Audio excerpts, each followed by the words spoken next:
जीवन के भूल का परिणाम किसी का श्राप हो जाता है। ऐसे ही देवराज इंद्र ने भी ईश्वर के पुष्पों का अपमान कर दिया।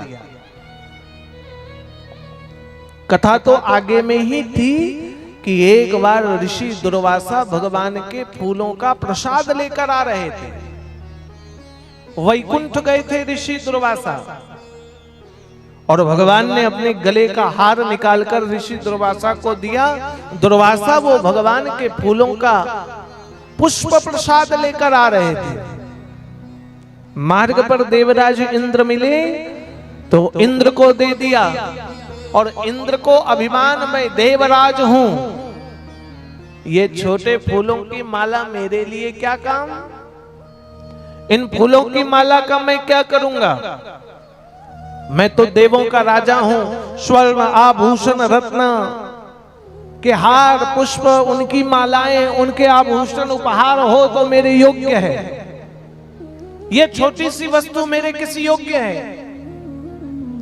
तो परिणाम इंद्र ने उस माला को ऐरावत के माथे डाल दिया।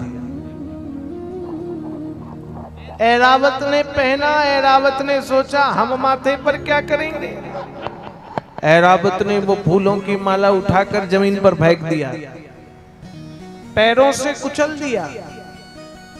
श्री हरि के पुष्पों की माला का ऐसा अपमान ऋषि दुर्वासा सहन नहीं कर पाए और वहां श्राप दिया इंद्र को, तुमने श्री हरि का अपमान किया इसलिए तुम्हारी श्री क्षीण होगी, तुम्हारा वैभव, तुम्हारा राज्य, तुम्हारा साम्राज्य जाएगा।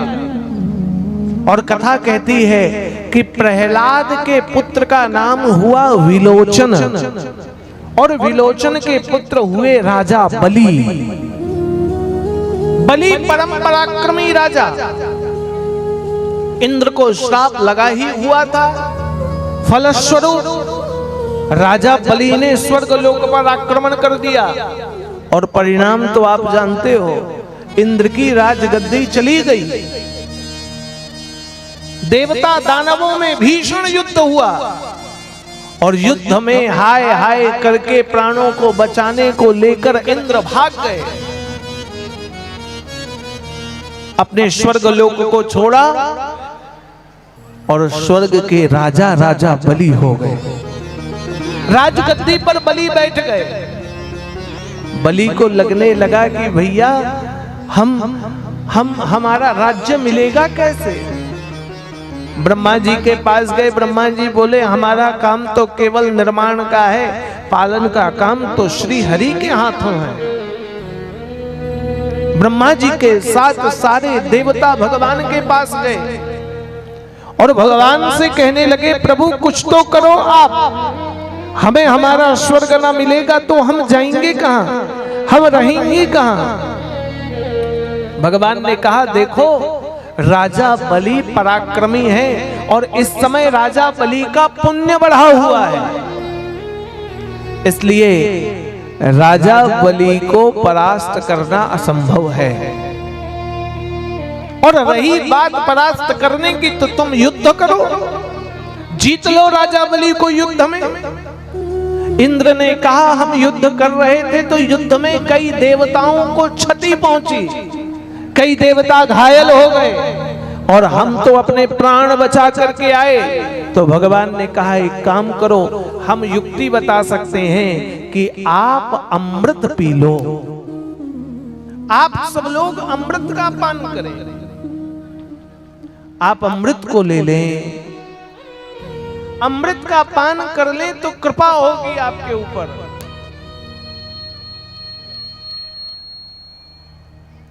अरे हमने दृष्टि डाल ली है, सीटी पकड़ेगा, चलो कर लो, कर लो भाई कर लो, तुम भी कर लो अपना काम।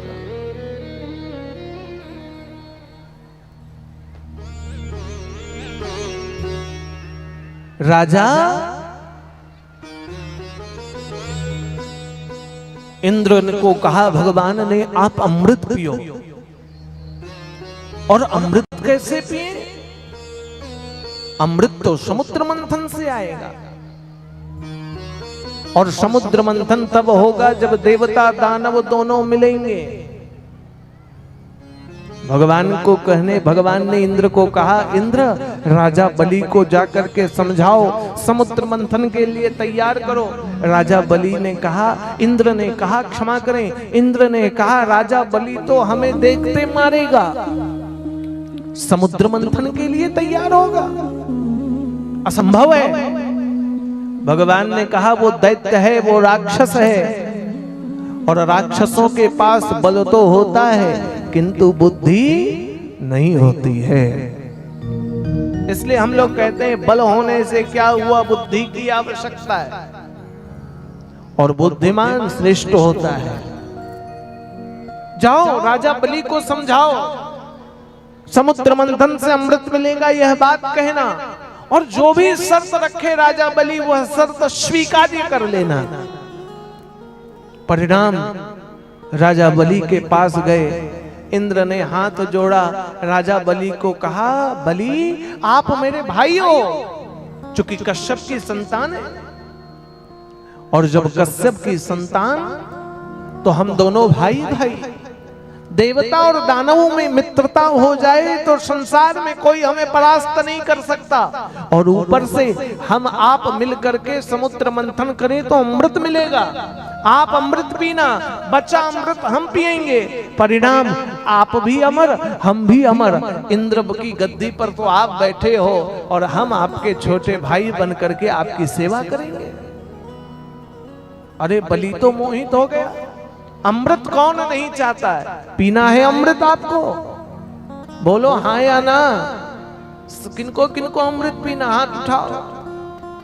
अरे वाह, पीछे वाले अमृत नहीं पीना है, जल्दी हाथ उठाओ। अब हाथ नीचे करो। क्या अमृत पीने से सुखी रहोगे क्या? बताओ। दांत तो टूटेगा अमृत पीने पर भी, लीवर तो डैमेज होगा अमृत पीने पर भी, और छोड़ो मैया, सासू मां डंडा तो चलाएंगी ही चलाएंगी, अड़ोसी पड़ोसी का झगड़ा होगा ही। अमृत पीने के बाद भी इंद्र के जीवन में प्रसन्नता नहीं आई। अमृत पी करके भी इंद्र खुश नहीं हुआ है। राजा बलि तैयार हो गए, समुद्र मंथन कैसे होगा? तो कहा मंदराचल पर्वत आएगा। बिहार में बांका जिला पर मंदार पर्वत है, विद्वान कहते हैं वही मंदराचल था। मंदराचल पर्वत को लाया गया, वासुकी नाग को लाया गया, और शर्त क्या हुआ, जो भी समुद्र मंथन से रत्न निकलेगा वो बराबर बराबर हम और आप में विभाजन होगा। क्यों?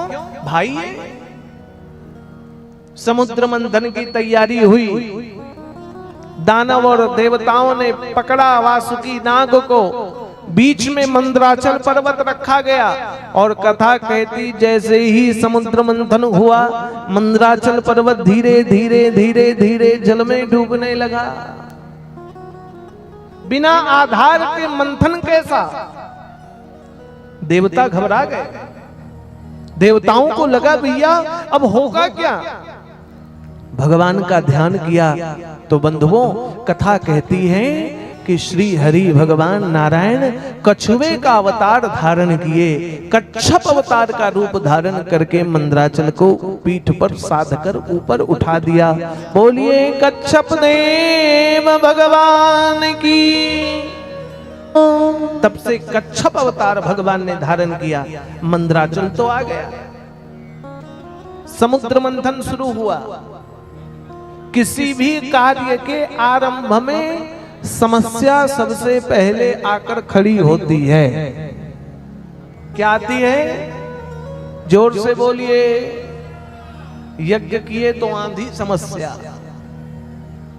आज भी मौसम ऐसे बनने लगा, हमको लगा कार्यक्रम बंदे होगा न का, लेकिन भगवान ने कृपा बरसाई। बैठे बैठे हम भोले बाबा को कह रहे थे बाबा कृपा बरसाइए, अब तो बाबा ने मौसम ठीक कर दिया। यज्ञ जहां होती वहां वर्षा, गीता में भी कहा यज्ञ से वर्षा होती है। तो यज्ञ होगा, वर्षा तो होना अनिवार्य है। एक और बात, यज्ञ होने पर वर्षा हो रही, इसका मतलब यज्ञ भी सही दिशा पर हो रहा है, सही हो रहा है, अच्छे से हो रहा है। तो भैया समुद्र मंथन आरंभ हुआ। सबसे पहले जानते हो क्या निकला? कालकूट हलाहल विष निकला। क्या निकला? जोर से बोलो। पीना है? पियोगे? हाँ ना, कुछ तो बोलो। नहीं, अमृत के लिए सबने हाथ उठा दिया। विष कौन पिए? बोले बाबा। विष तो बाबा को पिलाओ। दानवों ने कहा विष हमारे लिए नहीं, हम नहीं पिएंगे। किसको दो? देवताओं को दो। और देवों ने सोचा भैया अमृत के पहले जहर पी लेंगे तो फिर अमृत पीने के लिए बचेगा कौन? हमारे बप्पा। कौन बचेगा? विष हम पिएंगे तो अमृत किस लिए? अमृत दे दानवों के लिए हमने प्रयत्न किया। भगवान की शरणागति पर गए और भगवान की शरणागति पर जब लिप्त हुए तो भगवान ने कहा विष उसे पिला दो जिस पर विष का भी असर ना होता हो। विष उसे पिला दो जिससे मृत्यु भी मर जाती हो। विष उसे पिला दो जो मृत्युंजय हो। ऐसे भगवान महादेव को विष पान कराया गया और कंठ पर रोका भगवान ने विष को, तो भगवान का नाम हो गया नीलकंठेश्वर।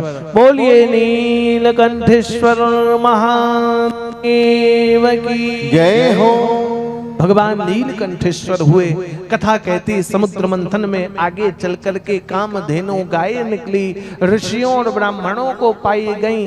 उच्च श्रवा घोड़ा निकला, राजा बलि ले गया। ऐरावत हाथी निकला, देवराज इंद्र को मिला। कौस्तुभ मणि निकली, भगवान श्री हरि को प्राप्त हुई। कल्प वृक्ष निकला, स्वर्ग लोक पर आसीन हुआ। और अंतिम में सुंदर सज धज कर हाथ में वरमाला लेकर माता लक्ष्मी प्रकट हो गई। कौन प्रकट हुई? जो बोलेगा उसको मिलेगा। कौन मिली? कौन प्रकट हुई? चाहिए माल तो सबको चाहिए, इसके बिना सब अधूरा। हम कितनी सुंदर कथा सुनाते रहें और पीछे कोई कहे 500 रुपया बट रहा है तो कहेंगे बाबा तो कल भी रहेंगे, पैसा तो आज है। भाग जाओगे। पैसे से पूरी दुनिया चल रही है। दानवों ने कहा लक्ष्मी हमारी, देवों ने कहा लक्ष्मी हमारी, लेकिन लक्ष्मी ने कहा हम अपनी इच्छा से जाएंगे। वरमाला डाल दिया भगवान श्री नारायण को और लक्ष्मी ने कहा जिसके होंगे नारायण उसकी होगी लक्ष्मी। जिसके नारायण उसकी लक्ष्मी। इसलिए बंधुओं भजो श्री हरि को, भजो नारायण को, भजो गोपाल को, भजो कन्हैया को। लक्ष्मी तो पीछे पीछे खुद ब खुद चले आएंगी। लक्ष्मी स्वतः आएंगी। हमारा जीवन देखो कितना बढ़िया। भोजन करने किसी के घर जाओ तो खाना भी उसका खाओ। चरण धुलाएंगे, तिलक करेंगे, आरती करेंगे, भोजन पवाएंगे और फिर दांत घिसाई के लिए बाद में दक्षिणा भी देंगे। दांत घिस गए तो दक्षिणा भी 200, 500, 1000, 2000 यथा सामर्थ्य आदमी देता है। क्यों? चूंकि भगवान की भक्ति कर रहे हैं। भगवान की पूजा करने वाले व्यक्ति के पास लक्ष्मी तो रहेगी ही रहेगी। अंतिम में भगवान नारायण श्री धन्वंतरी का रूप धारण करके अमृत कुंभ लेकर प्रकट हो गए। बोलिए धन्वंतरी देव भगवान की जय हो। श्री धन्वंतरी देव का प्राकट्य हुआ, अमृत कुंभ लेकर निकले तो दानवों ने कहा अमृत ले लो, अमृत ले लो, अमृत ले लो, अमृत ले लो। भागे धन्वंतरी भगवान अमृत कुंभ लेकर देवताओं की तरफ।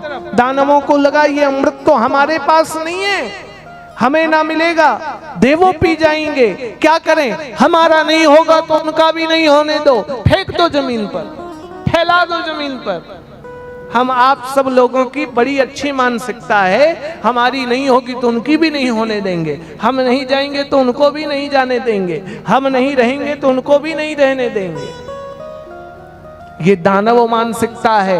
दानवों ने कहा हम ना पिएंगे तो देवों को भी पीने नहीं देंगे। छीना झपटी होने लगा अमृत कुंभ का, और कथा कहती है 4 बूंद धरती पर गिरे, 8 बूंद ऊपर गिरे, 12 स्थानों पर अमृत गिरा। 4 में हरिद्वार में छलक कर गिरा, त्रिवेणी प्रयागराज पर गिरा, मध्य प्रदेश में महाकाल की नगरी उज्जैन के छिप्रा पर गिरा, और अंततः नासिक में गौतमी तट पर गिरा। भागवत की कथा कहती अमृत गिरा, और अमृत गिरा तो कलश फिसल करके दानवों के हाथ आ गया। अब दानव आपस में झगड़ा करें, हम पहले हम पहले हम पहले हम पहले, वो कहे हम बड़े, वो कहते अमृत पीने वाला बड़ा, हम पहले। चूंकि बल तो है, बुद्धि नहीं है। कौन पहले आएगा कौन बाद में आएगा ये तो बुद्धि और विवेक का काम है, बल का काम का।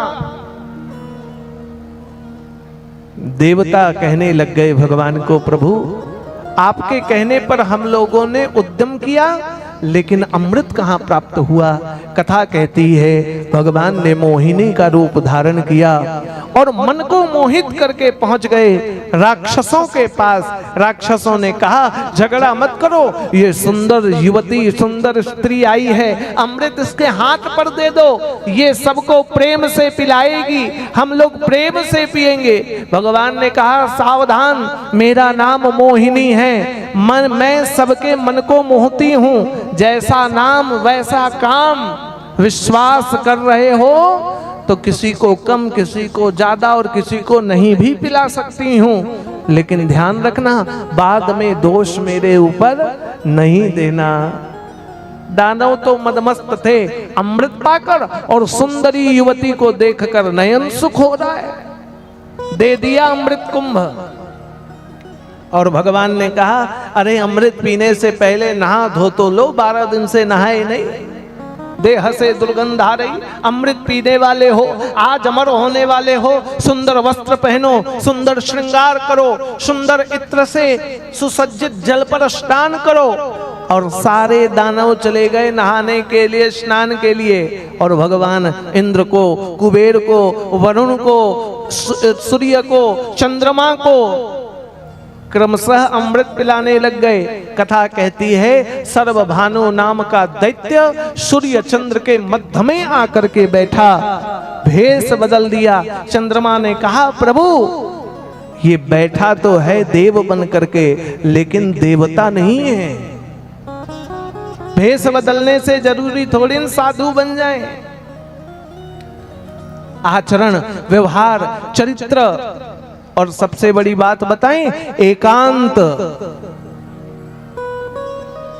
एकांत में आप कैसे हो? 3 घंटे के लिए तो माथे पर त्रिकुंड लगाकर, बड़े बड़े रुद्राक्ष पहनकर और महंगे कपड़े पहनकर टिपटाप हम भी बैठ सकते हैं, लेकिन बाकी के 20 घंटे भी हम साधु हैं, हमारा जीवन साधु है। और 20 घंटे में 8 घंटे कमरे में भी बनकर रह सकते हो, लेकिन रात को जब कमरे की कुंडी बंद होती है तो साधु हो। ये एकांत कहता है साधु कौन है? गुरुदेव कहते हैं साधु कौन है? जिसका एकांत सध गया हो वो साधु है, वो महात्मा है। एकांत ना सधा तो जीवन व्यर्थ है। एकांत आपका कैसा है? आप अकेले में कैसे हो? तो चंद्रमा ने कहा भेष बदला है किंतु देव नहीं है। श्री हरि भगवान ने सुदर्शन का आवाहन किया, चलाया सुदर्शन, अमृत का प्रभाव मस्तक धड़ से अलग हो गया। और कथा कहती है राहु और केतु नाम के 2 राक्षस विभक्त हो गए। तब से ये ग्रहण लगाने लगे, और राहु केतु का प्रभाव तो कुंडली में भी बड़ा प्रभावशाली है। केतु चला तो पेट खराब, केतु चला तो कंधा दर्द, केतु चला तो कमर खराब, क्यों आचार्य? सिर का दर्द, दिमाग में टेंशन, और राहु चला तो बुद्धि भ्रष्ट। धन तो मिला देगा लेकिन बुद्धि खराब हो जाएगी। राहु केतु का प्रभाव हुआ, देवासुर संग्राम हुआ, देवताओं ने अमृत पिया, दानवों से युद्ध हुआ और राजा बलि मारे गए। राजा बलि का अंत हो गया। राजा बलि के मृतदेह को ले गए, शुक्राचार्य जी ने संजीवनी विद्या से जीवित कर दिया। चूंकि संजीवनी विद्या के ज्ञाता हैं श्री शुक्राचार्य जी महाराज, शुक्राचार्य जी ने कहा अब युद्ध की आवश्यकता नहीं है, अब क्या करो, यज्ञ करो। चूंकि बंधुओं यह सत्य है, यज्ञ पर इतना सामर्थ्य है कि वह सब कार्य को सिद्ध कर सकता है। यज्ञ को देवों का मुख बताया, अग्नि देवों का मुख है।